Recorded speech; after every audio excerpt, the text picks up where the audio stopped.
शाहूवाडी तालुक्यातील किल्ले विशाळगडावर झालेल्या दंगलीनंतर विशाळगड आणि गजापूर परिसरात भाविक तसंच पर्यटकांना प्रशासनाने बंदी घातली होती।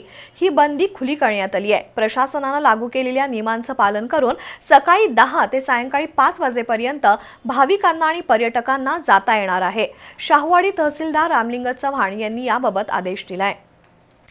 विशाळगड आणि परिसरामध्ये 6 महिन्यांपूर्वी गडावर अतिक्रमण मुक्तीच्या मोहिमेदरम्यान दंगल झाली होती। त्यामुळे कायदा सुव्यवस्था राखण्यासाठी प्रशासनाने विशाळगड परिसरावर 15 जुलैपासून संचारबंदी आदेश लागू करून पोलीस बंदोबस्त ठेवला होता।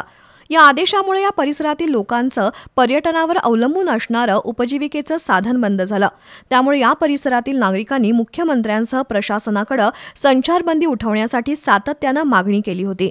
त्याची दखल घेत प्रशासनाने कायदा सुव्यवस्थेचं पालन करून गडावर जाण्यास परवानगी दिली आहे।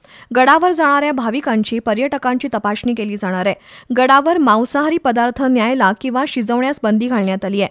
तसंच देवदर्शनासाठी आणि पर्यटनासाठी गडावर सायंकाळी 5 नंतर थांबता येणार नाही। या नियमांचं पालन करून पर्यटकांना आणि भाविकांना गडावर जाता येणार आहे, अशी माहिती तहसीलदार रामलिंग चव्हाण यांनी दिली।